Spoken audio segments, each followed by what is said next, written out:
An introduction is like a roadmap for your readers. You've done the thinking and planning so you know where you're going, but an introduction provides your reader with that same map, letting them know where you're going to take them. It provides that big picture view of the context of the essay. It tells the reader where the essay will be heading, and it keeps the writer on track. It only gives enough detail to guide the reader. It doesn't put too much information in there, and it gets the reader excited about the journey ahead. My name is Bernadette Tedesco, and in this lesson we're going to be looking at writing an introduction in response to a prompt on We've Always Lived in the Castle by Shirley Jackson. In this lesson, I'm going to be looking at the purpose of an introduction, how to structure it, and I'll also be giving you some tips for a solid introduction. I'll be looking at the following study design dot points. You'll see on the side that there are some blue and purple boxes. In these boxes, you'll find some really important vocabulary, and you'll also hopefully find some meta language that is part of the expectation for this outcome. Well, I'll be showing you how to explore and analyze explicit and implicit ideas, and also the importance of adding in some context, and that needs to explicitly happen in this introduction.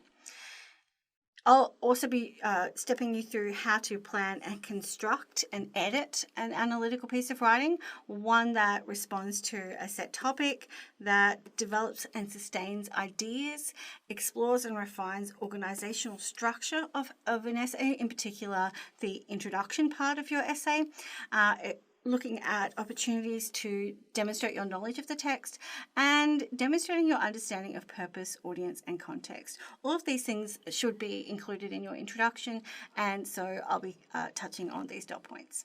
So let's start with how to start strong. First impressions count, and your introduction is physically the very first paragraph in your response. It's the first impression that the assessor will get of your essay, and they will make a lot of judgments based on that. Markers can read an introduction and categorize it into an A, B, C, D, E range based purely on the ideas that you're going to have, the quality of your writing, and what knowledge you've been able to provide. Obviously, you'll need to reinforce that through the rest of your essay, but they will have probably made that snap judgment based on your introduction. This is referred to as impression marking, and it continues throughout your response, but it starts with your introduction. Starting strong is important. You want to come across as confident, clear, and assertive. The purpose of an introduction is to answer the essay question in just one paragraph. So it establishes your contention, it outlines your main ideas, and it will show your audience what you'll be exploring later on in your body paragraph. So make sure you start strong. These are the things that you need to include in your introduction. You need to have an opening statement. So an opening statement that addresses the question. You should also include some context. For example, in the case of We've Always Lived in the Castle, it was written in 1962 in America, it's Gothic literature, etc., etc. So think about what parts of the context are relevant to whatever the prompt is that you'll be talking about. What parts of the context should you include to set up your discussion? You also need to include some text basics, including biographical details about the author's name, the text type, the text name, and this needs to be established right at the start, and from then on you can just refer to the text or the novel or the author's surname. Putting it in the introduction allows you to then assume that it's been established, and you can then refer back to it throughout the rest of the essay. You also need to include your contention in your introduction, and this needs to be really clear for your audience. Think about the key wording in the topic and any instructional language that may provide direction, and include that within your contention. You need to outline your 3 ideas. Remember that roadmap that you're giving to your audience. You're giving them a map of where you're taking them, which means that you need to write down your 3 to 4 ideas that you're going to be exploring. What points are you going to be arguing? Remember, you're not going to be putting your evidence or specific examples into your introduction. You're just outlining your 3 or 4 ideas. And you probably want to put them in the order that you're going to be talking about them. And then you end with a closing statement. Now, a closing statement is optional. It doesn't have to be there, but it can help round off the introduction and make it feel complete. And it can be a nice way to establish a really nice transition between the introduction and the first body paragraph. What I'd like you to do now is I want you to determine if the basic introduction below includes all the expected structural features. So those things that are included in the outline of what should be in an introduction, does this sample include them?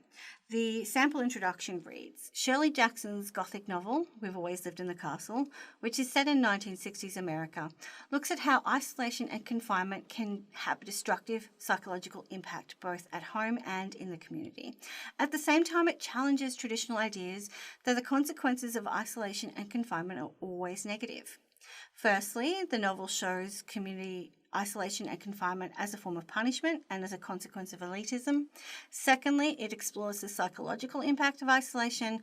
Finally, the novel suggests that isolating oneself can create a feeling of freedom from social expectations. So using this table here, which says structural elements, does it include it, yes or no? Move these boxes in to establish, can you see them in that basic introduction or not? Good luck. Okay, so how'd you go? Hopefully you were able to identify that basic introduction had a really clear context. It mentioned 1960s America. It had the text basics that needed to be there, had a contention, ideas were really clearly outlined. What it was missing was a really clear opening statement. There was an opening statement, but it wasn't very clear as something that was separate, and also that optional closing statement was missing. Some of the key ingredients: the opening statement that addresses the question. There is an opening statement that directly addresses the question. It's this bit here. But it starts in a very uninspired way and also includes part of the contention. So it's not a standalone opening statement. The social historical context, yes, there is some good stuff here. You'll see it here. But there's a bit here which I'll come back to. It's not very well expressed. The contention, yes, the essay prompt has been interpreted and the outline of the key ideas is there. Yes, there are definitely three: firstly, secondly, finally, and there is that absence of the concluding statement here. I'll be looking at some of the special source elements. So all the parts of the question are addressed, yes, but does it do it well? The authorial intent is missing here, or at best it's inferred, because we haven't really mentioned the author enough. We've sabotaged ourselves a little bit there. Instead of the novel shows, we could shift and say that Shirley Jackson talks about, or she is trying to pass this idea across. So moving from the novel to Jackson. We need to show what you know about the text, but only if it helps answer the question. This is where the context section is lacking, because it's not really doing any work in service of the argument. We're not really using it to establish that isolation within America, that it's a small town, or within the house itself. We haven't put that sort of context information in. And so here we need to think about how the context affects Jackson's characters. Is it because of the social expectations that the characters are isolated or confined? We need to make that connection clear. There is some varied vocabulary in sentence length, but that's pretty arguable. Both of these things can be improved. We've talked about isolation and confinement for vocabulary. We also have the novel a lot. These are words and phrases that we can use synonyms for to enhance the quality of our introduction. If we look at the sentence length, this can be improved as the sentences are mostly quite short, and it's more engaging if you vary the length of them a bit more. However, this is a fairly small issue, and as you don't want to get caught up in long sentences, it's better to be clear. So these are some things that we could fix with this introduction. But it does address the expectations, the clear expectations of what should be in an introduction. So tips for a solid introduction. Opening statement and text basics. Your introduction should include a strong opening statement. Remember that first impression. When done well, this opening statement will add interest and hook the reader. It will be relevant to the topic rather than something you've just memorized. It will include the most relevant context. only, so you're not going to have every little bit of context in there, just the bit that is relevant to this prompt. You don't need to show everything that you know about the text, only the parts that are relevant for this essay. It should be blended into the existing sentence rather than something that's standing alone. Try to blend in the author's name, the text type, and the text title, for example, in with the other information as well. You don't want that as a standalone bit of information. A strong contention in your introduction is also really helpful. A strong contention goes beyond a basic interpretation. It digs a little deeper. And it considers the exceptions. If you want to look at how a strong contention is crafted, you are most welcome to have a look at the previous lesson where I upgraded the essay plan. Here are some tips for a solid introduction.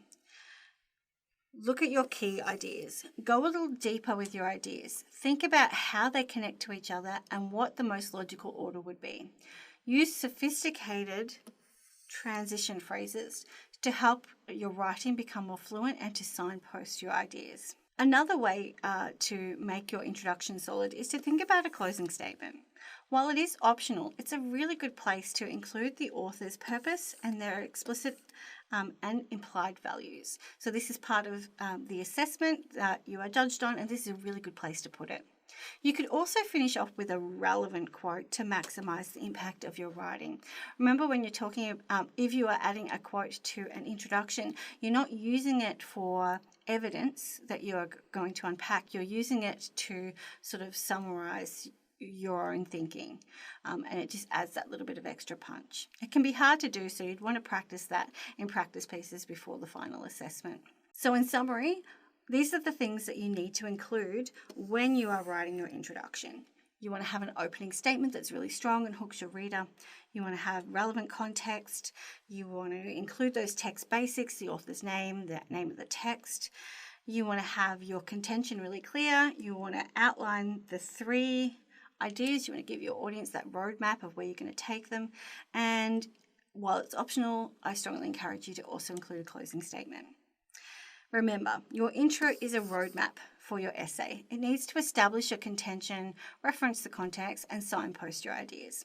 Don't forget the basics, and you can enhance the quality of your introduction by making your opening statement strong and specific, including only the context that's relevant, exploring a contention and ideas that dig a little deeper, and noting the author's purpose and values. Remember, that can be a really good thing to add to that final sentence.